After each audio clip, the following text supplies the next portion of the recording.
Hola, ¿qué tal amigos? Andrés Manuel confirmó lo que les habíamos adelantado, lo que había dicho también la oficial mayor del gobierno, Raquel Buenrostro. Los proveedores, las farmacéuticas, no le quieren vender medicinas al gobierno y al no hacerlo esperan que por las cuestiones y las urgencias del gobierno de entregarlas justamente a los pacientes puedan cobrar una maravillosa cantidad de dinero. Pero él les dijo a Andrés Manuel y les recordó, señores, si ustedes no se suman, si ustedes no quieren participar y al contrario nos quieren bloquear, vamos a salir al extranjero a comprar las medicinas. Ya tienen firmado un convenio y también ya se está investigando. Tanto así que ya hay dueños de farmacéuticas que están sacando su dinero de México. De eso vamos a hablar el día de hoy. Vamos a iniciar de entrada con lo que dijo Andrés Manuel, las mañas que encontraron en el sector salud. Se hacía una licitación, incluso una compra consolidada de 1,500 claves. Se ponían de acuerdo y nada más vendían 1,000 y quedaban 500 sin compromiso de venta. ¿Para qué? Para que se compraran esas 500 por urgencia, ya sin ningún control. Y por esas 500 se pagaban 2, 3 veces más. Entonces se ahorraba en 1,000, 10%, 20%, pero en las 500 que no se ofrecían y que eran tratos directos, ahí se perdía la hacienda pública, el presupuesto público, pues perdía 200, 300%. Eso sí, sucedía mucho. Entonces, por eso el predominio de unas cuantas distribuidoras de medicamentos o proveedores de medicamentos, un modus operandi. Es decir, en pocas palabras, el desabasto de medicina en el país era una política de Estado, era una decisión de gobierno para hacer más negocios. La falta de medicamentos en el sector salud que arriesga la vida de millones de mexicanos era un vil negocio del PRI, del PAN, de las farmacéuticas que utilizaban estos mecanismos de urgencia para comprar medicamentos a 2, 3 veces, dice Andrés Manuel, decía la oficial mayor del gobierno, 55 veces más caro, pasando un medicamento que costaba 40 pesos, lo llegaban a comprar hasta en 2,200. Esto es justamente lo que hacían los delegados estatales del IMSS. Estos delegados que van a desaparecer y que estuvo peleando Germán Martínez para que se mantuvieran ahí, que no los quitaran, para que siguieran haciendo estos negocios, y finalmente también fue el punto de desencuentro con el gobierno de Andrés Manuel. No se lo dieron, no le permitieron a Germán Martínez tener estos instrumentos de control administrativo y finalmente se fue. Pero esa es la maña, esa es la tranza. También la Secretaría de Salud explicó un poquito más a detalle cómo es que se ponen de acuerdo, pero sobre todo cómo pueden llegar al extremo que ocurrió justamente aquí en el estado de Tabasco. Porque una cosa es manipular los precios, restringir la oferta, y otra definitivamente es decir, ¿sabes qué? No hay medicamentos, no te vamos a vender. Y esto es justamente lo que confirmaron, pero ya lo había dicho la oficial mayor de gobierno, pero incluso hasta no le creían, decían que no era cierto. Hoy lo confirmó también la Secretaría de Salud. Existían distintos mecanismos de uso faccioso del mercado de insumos para la salud. Y cabe destacar que en casi cualquier esquema de corrupción uno encuentra la coparticipación o la complicidad de funcionarios públicos y agentes privados. En el caso particular de Tabasco se ilustran algunos de estos vicios que tienen que ver con el manejo de organizar la oferta por parte de los proveedores privados para poner al gobierno en una condición de desventaja al concentrar en pocas manos o en pocas empresas, ya sea de producción o de distribución de los insumos, el mercado.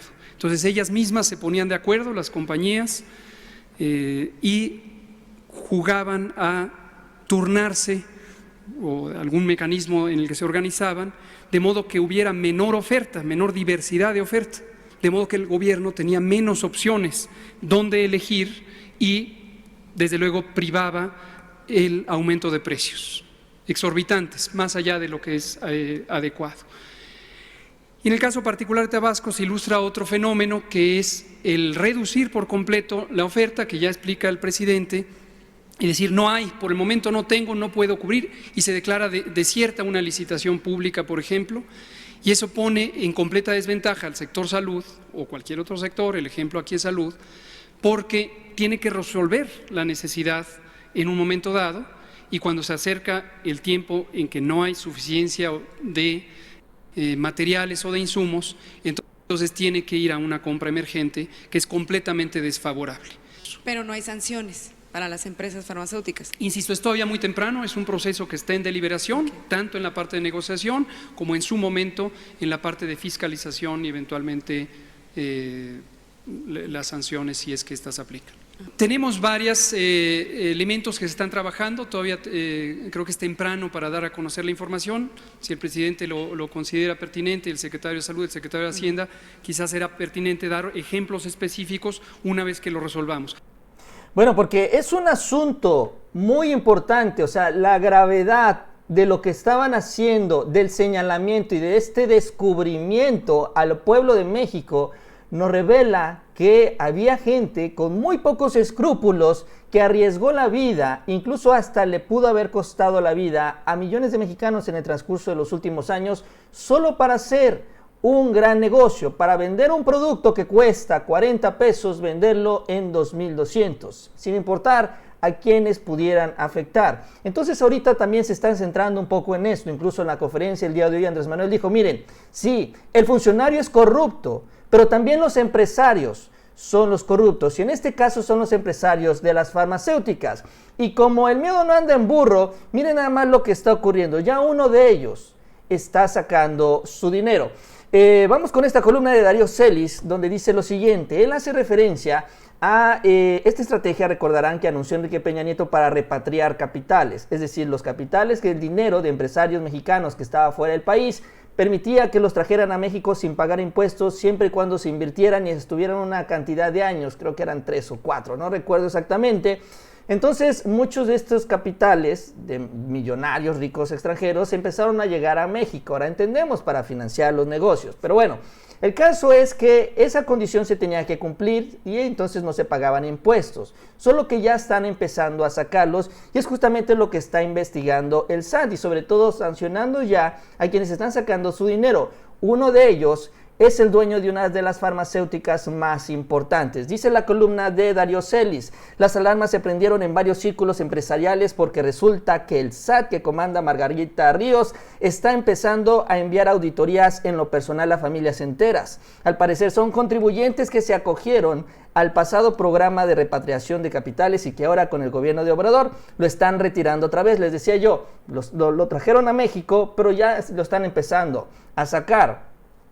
Y bueno, los 3 casos que trascendieron son del exgrupo Comex Marco Achar, Carlos Senocian de los laboratorios farmacéuticos y el abogado Juan Collado, por cierto, el amigo de Emilio Lozoya. Pero ahorita nos vamos a centrar en Carlos Senocian. Carlos Senocian encabeza una de las farmacéuticas más importantes que incluso aparece en esta infame tabla de El Diario Reforma como una de las farmacéuticas beneficiadas y amparadas por la condonación de impuestos. No sabemos cuántos impuestos le condonaron a esta farmacéutica Senocian, ese es el nombre correcto, y que, bueno, pues ahora está sacando su dinero del país ante estas investigaciones que está haciendo el gobierno federal. Algunas de las notas que refieren parte de los beneficios que ha recibido esta farmacéutica. Vamos con esta que es titulada "Se dejaban recaudar 600,000 millones de pesos anuales por los regímenes especiales".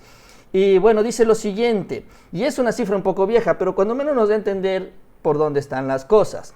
dice, también se encuentran transnacionales vinculadas a la industria farmacéutica que en años anteriores han obtenido contratos del gobierno para la distribución de medicamentos. Tal es el caso de Senociain, que según el portal de compras del gobierno federal de Compranet había facturado de 2002 a 2005 $1.500.000 pesos. De los estímulos autorizados de la Secretaría de Hacienda obtuvo más de 13 millones en tan solo 2 años. Es decir, que la Secretaría de Hacienda le permitió no pagar esos 13 millones porque se supone que los iba a reinvertir. Y eso es en el 2002 al 2005. ¿Quién sabe qué todo ocurrió todo en el sexenio de Felipe Calderón y todo el sexenio de Enrique Peña Nieto, que es justamente en donde están amparados? Entonces, este señor beneficiado por el sistema ya está sacando su dinero en México mientras estamos escuchando las denuncias del gobierno federal y que hasta el momento no ha dado nombres. Ojo, esto es muy importante también, el tema de los empresarios. La solución la tiene Andrés Manuel. Si no me venden medicinas, señores farmacéuticos, vamos a comprarlas, ya sea aquí en México o en el extranjero. Y vamos a tener en el sexenio uno de los mejores sistemas de salud del mundo. Ese es el propósito. Gratuito, atención médica, medicamentos gratuitos. Estamos ya resolviendo y poco a poco han ido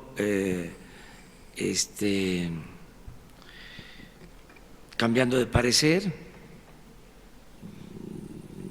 se va avanzando, pero si vemos que no hay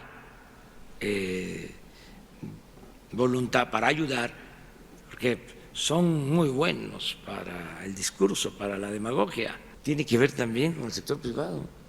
Entonces, había la idea de que el corrupto, el funcionario, o solo el funcionario, claro, pero también el que lo sonsaca, el que lo soborna, y pensaban de que iban a poder. Eso es lo del huachicol que les decía. Entonces, si hace falta, se va Marcelo con el secretario de Hacienda y con el secretario de Salud a comprar los medicamentos para todos, y también que quede claro, este es un gobierno humanista. Nosotros no vamos a dejar sin medicamentos a los enfermos. Eso tiene que ver con el conservadurismo y con la perversidad. Tal cual, la perversidad de los funcionarios, de los empresarios. Ya se le está enfocando también la mira a los empresarios, en este caso de las farmacéuticas, que pusieron en riesgo, e insisto, yo creo que también se llevaron algunas vidas con ellos cuando hicieron estos negocios. Entonces Andrés Manuel tiene esta solución, ya firmó un acuerdo con la Organización Panamericana de la Salud, que recurre a medicinas de todo el orbe, sobre todo de China y de Rusia. Entonces eventualmente también esto lo veremos suceder. En el mensaje que dio el día de hoy reconoció que hay farmacéuticas que están entendiendo que las reglas están cambiando y que si no se suben al barco, el barco se va a ir sin ellos. Y de vender los miles de millones que vendían se van a quedar con 0 pesos y 0 centavos. Si no entienden las reglas, ahí es donde van a terminar. Entonces aquí está ya esta gran revelación. Confirmado lo que había dado a conocer el oficial mayor hace algunos días, el pasado viernes, el día de hoy por el presidente de la República, esperando este gran cambio en el sector salud. Bien amigos, pues es todo. Gracias por acompañarnos. Les invito a que se suscriban y nos vemos a la próxima.